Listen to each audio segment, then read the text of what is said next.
आस्था रखने वाला vote Bharatiya Janata party के ताबूत में कील्ट हो गए। तो पहला परिवर्तन तो ये कि प्राइमरी स्कूल के मास्टर का बेटा है, चुनाव लड़ रहा है। वो चुनाव जिसमें चुनाव आयोग कह रहा है 95 लाख रुपए खर्च कर सकते हैं। एक वोट एक नोट, ये सिद्धांत मान्यवर काशीराम साहब ने दिया। जहां तमाम लोग धन के दम पर राजनीति कर रहे हैं, वहां हम संघर्ष के दम पर राजनीति कर रहे हैं। और आज आपने देखा कि आपके सामने किस तरह से एक तरह से पैसे की बरसात ही हुई। और वो छोटा भाई आपका मन से तमाम तरह की बातें करता है, ये क्या है? नादान है। चंद्रशेखर आया तो संघर्ष करके आया है, जमीन से आया है, लाठियाँ खा के, मुकदमे झेल के, मेरे पैरों के नखून तक खींच ले गए, मेरे दांत तक तोड़ दे गए, मेरी रीढ़ की हड्डी में गैप है, इतनी लाठियाँ मेरे ऊपर पड़ी। हमने पाल समाज का सम्मेलन किया, प्रजापति समाज का समर्थन हासिल किया, हमने कश्यप समाज का, सैनी समाज का सम्मेलन, गुर्जर समाज का हमें 70, 75, 80% जो समर्थन हासिल है। जो पहलवान बेटियों के सम्मान की लड़ाई थी, जिसमें मैंने जान की बाजी तक लगाई, जिसके बाद मेरे ऊपर गोली भी चलाई गई, तो मैं लिख के देता हूं कि जाट समाज का बहुत बड़ा समर्थन जो है वो हमारे साथ है। और कौन चाहता था कि समझौता ना हो? मैं या वो लोग? वो नहीं चाहते कि दलित राजनीति में कोई नया आदमी खड़ा हो, कि कितने भी जोड़ लगा लें, कितने भी साजिशें कर लें, कितने भी अफवाह फैला लें, कुछ भी कर लें, इस बार नहीं छोड़ने वाले।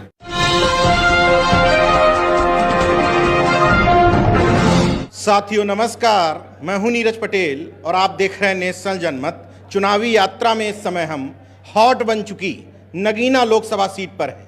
हॉट क्यों बनी है? ये जो शख्स मेरे साथ हैं, चंद्रशेखर आजाद, इन्होंने जब से यहाँ दावेदारी पेश की तब से नगीना पूरे देश में जाना जाने लगा है। मैंने अभी वाल्मीकि सम्मेलन देखा, आपका कवर करने आया था। तमाम चुनावी रैलियों में जाओ तो आरोप लगते हैं कि पैसे दे के बुलाया या कोई और लालच दे करके बुलाया। मंच पर मैं देख रहा था कि लोग उल्टा आपको कुछ सहयोग करने की कोशिश कर रहे हैं। कोई 11,000 दे रहा, 21,000 दे रहा, 51,000 दे रहा। ये क्या जादू है? देखो, वो जो विश्वास भीम आर्मी के 10 साल के संघर्ष में पैदा हुआ, 2014 से लेकर 2024, और जो आज़ाद समाज पार्टी के लोगों ने जो संघर्ष किया, ये उसका परिणाम है। जो विश्वास और प्रेम समाज में संघर्ष से पैदा हुआ।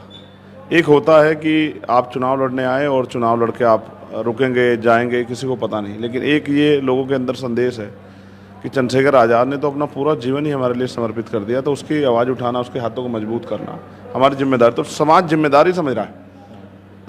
जैसा आपने कहा कि भाई लोग पैसे दे के लोग बुलाते, और आज आपने देखा कि आपके सामने किस तरह से एक तरह से पैसे की बरसात ही हुई।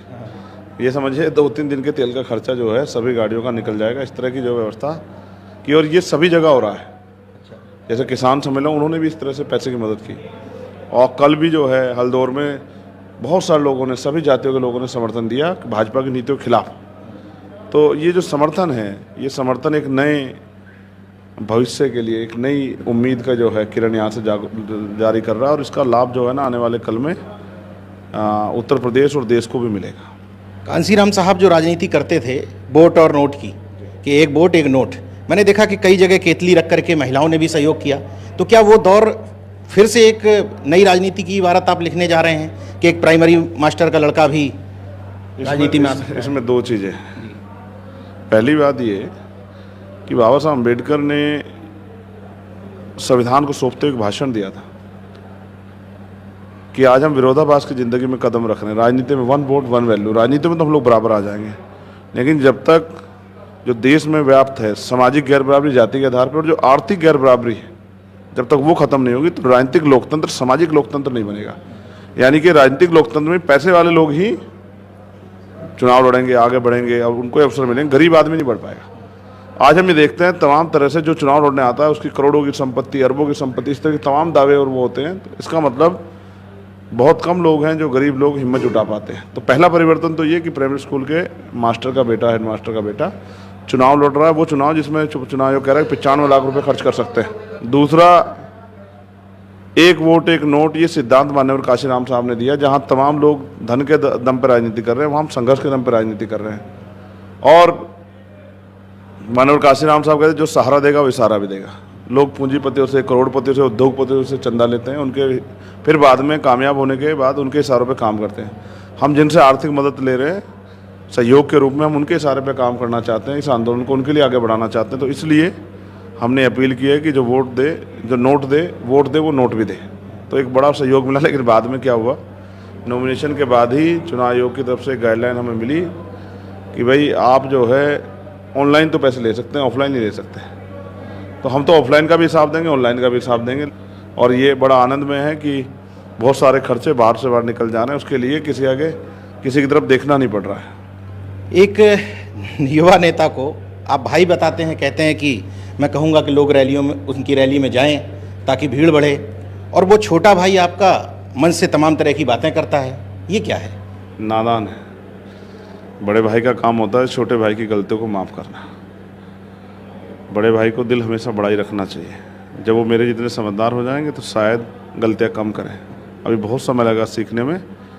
अभी धूल कहाँ देखी है, अभी टूटी हुई गलियाँ कहाँ देखी है। अभी तो सब कुछ आसान हुआ है। बहन जी के संघर्ष से सब कुछ आसानी से मिल गया है। जब सड़क पर जाके लोगों के बीच कहाँ, अभी खून कहाँ देखा है। मैं अभी 3 दिन पहले था, मैं रास्ते में आया तो एक्सीडेंट हो गया। सब लोग खड़े तमाशा देख रहे थे। उसकी टांग, एक टांग कटी हुई थी, एक टांग बिल्कुल कट गई दूसरी, और ऐसे मांस सारे सड़क पर फैला हुआ था। सब देख रहे, पुलिस भी खड़ी देख रही थी। हमने तत्काल में और विवेक सैन ने गाड़ी रोकी, अपने गले का गमछा उसके ऊपर डाला, उसको बगल में भरा, कपड़े भी ख़राब हो गए पूरे, उसको अस्पताल लेके गए। वहाँ इलाज नहीं मिला, डॉक्टरों से लड़ाई लड़ी। दुख ये है कि हम उसको बचा नहीं पाए क्योंकि यहाँ अच्छे हॉस्पिटल नहीं है। बाद में पता लगा कि उस लड़के का नाम था सौरभ चौहान। तो मैं कभी संघर्ष करते हुए, किसी की मदद करते हुए जाति नहीं देखता हूँ। तो ये बात मैंने आपको इसलिए बताई कि अगर किसी नौजवान जो सोने की चम्मच लेके पैदा हुए हैं राजनीति में, अगर उनको मौका मिल जाए इस तरह के संघर्ष का, तो शायद उल्टियाँ ना रुके कई दिन। तो चंद्रशेखर आया तो संघर्ष करके आया है, ज़मीन से आया है, लाठियाँ खा के, मुकदमे झेल के। मेरे पैरों के नखून तक खींच ले गए, मेरे दांत तक तोड़ दे गए, मेरी रीढ़ की हड्डी में गैप है, इतनी लाठियाँ मेरे ऊपर पड़ी। और 500 से ज़्यादा दिन एक बार है मैंने 10x6 की कोठरी में बिताए हैं। मैं किसी को बुरा नहीं कहता, अच्छा है वो जो भी कुछ कर रहे हैं, बहुत सोच समझ कर रहे हैं। उनको लगता है मुझे नीचा दिखा के वो उनका सम्मान बढ़ेगा। इसके पीछे मुझे 2 कारण लगते हैं। पहला ये कि मुझे नीचा दिखा के वो मेरा मनोबल गिराना चाहते हैं, समाज में मेरी क्रेडिबिलिटी कमज़ोर करना चाहते हैं, आरोप लगा के झूठे। दूसरा, वो पॉपुलर होना चाहते हैं, मेरे ऊपर इस तरह टिप्पणी करके और पॉपुलर हो जाए। तो दोनों में जो भी वो कुछ करना चाहते हैं, समाज देख रहा है कौन सही है, कौन गलत और कौन क्या कर रहा है। मैं 2 दिन से नगीना में हूँ, एक चीज़ समझने की कोशिश कर रहा हूँ। मैंने अपना एक परसेप्शन बनाया, लेकिन मैं आपसे समझता हूँ। लोग कह रहे हैं कि समाजवादी पार्टी का वोट, बहुजन समाज पार्टी का वोट और चंद्रशेखर आज़ाद का वोट लगभग सेम है। तो कौन सा वो बीजेपी का वोट है जो आप उस काट करके अपनी तरफ ला रहे हैं, जिससे आप प्लस की स्थिति में दिखाई दें? आज जो सम्मेलन हुआ, ये वोट हमेशा से भारतीय जनता पार्टी के सहयोग में जाता था, हमारे पुराने नेताओं की गलती की वजह से। और ये 50,000 से ज़्यादा वोट है। फिर हमने पाल समाज का सम्मेलन किया, प्रजापति समाज का समर्थन हासिल किया, हमने कश्यप समाज का, सैनी समाज का सम्मेलन, गुर्जर समाज का हमें 70, 75, 80% जो समर्थन हासिल है। उसके साथ कल तो ऐतिहासिक ये था कि त्यागी समाज का, चौहान समाज का जो है समर्थन। अब ये बड़ा आश्चर्यजनक था, लेकिन मैंने उनसे बात की तो उन्होंने मुझसे कहा कि देखो चंद्रशेखर, हम आपको सुनते हैं, हम आपकी बात को समझते हैं। आप जो लड़ाई लड़ रहे हैं अपने लोगों को ऊपर उठाने की, वो किसी को गिराने की लड़ाई नहीं है, और आपको हम देखते हैं संघर्ष करते हुए। आप जाति धर्म नहीं देखते, तो हम आपके साथ हैं। मैं तो सोच रहा था पता नहीं वो लोग मुझे वोट करेंगे नहीं करेंगे, लेकिन मुझे वोट देख के बड़ी खुशी हुई कि उन्होंने कहा जब हमारे बूथ खुलेंगे तो आप देख लेना कि जहाँ आपका बेस वोट नहीं है, जहाँ और समाज जो आपको देता है उनका वोट नहीं, और जहाँ हमारे वोट है हम आपको दिखाएंगे कितना समर्थन हम लोग आपको देते हैं। हम चाहते हैं कि मजबूत नेता खड़ा हो जो पार्लियामेंट में जाके क्षेत्र के लिए काम करे। हमने कई मेंबर ऑफ पार्लियामेंट बनाए, किसने पलट के भी देखा। हमें आपके ऊपर भरोसा है। जाट समाज के बीच में आपने काफ़ी काम किया, उसी दौरान गोलीकांड भी हुआ। किसान सम्मेलन अभी मैंने देखा। जाट समाज का किस तरह का समर्थन है आपके साथ? देखिए, किसान सम्मेलन बड़े पैमाने पे, उसमें जाट समाज के लोग ही थे। सिख समाज का बहुत बड़ा सहयोग वाहिगुरु जी कृपा की हमें मिल रहा है। और क्योंकि हमने किसानों के साथ 13 महीने मोर्चे पे लड़ाई लड़ी, और अभी भी जब किसानों पे गोली करी तो मैंने उनको बताया सरकार को कि इनको अकेला ना समझा जाए, बिल्कुल हम इनके साथ हैं।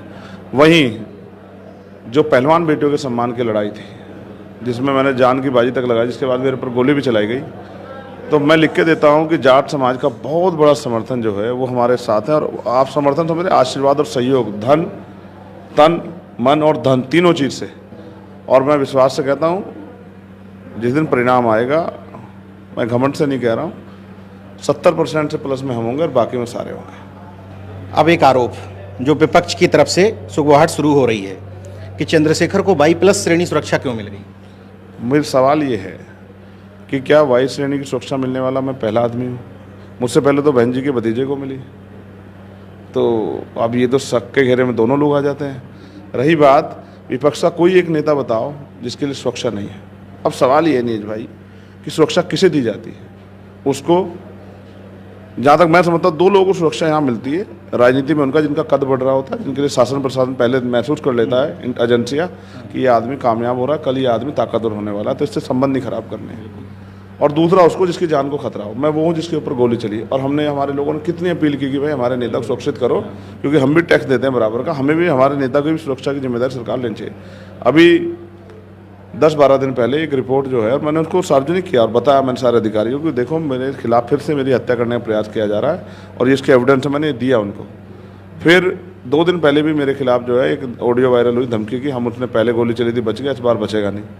तो सवाल ये है कि चंद्रशेखर को कौन मारना चाहता है, किसकी राजनीतिक जमीन खिसक रही है जो चंद्रशेखर को मरवाना चाहते हैं, मारना चाहते हैं। दूसरी बात ये है कि मैंने सुरक्षा के लिए अपील की थी, आप जानते हैं, मैंने कोर्ट में भी गया, तो सरकार ने सुरक्षा दी, लेकिन उन्होंने इस पर लिखा कि ये परमानेंट नहीं है, कंडीशनल है कि आपके इलेक्शन तक।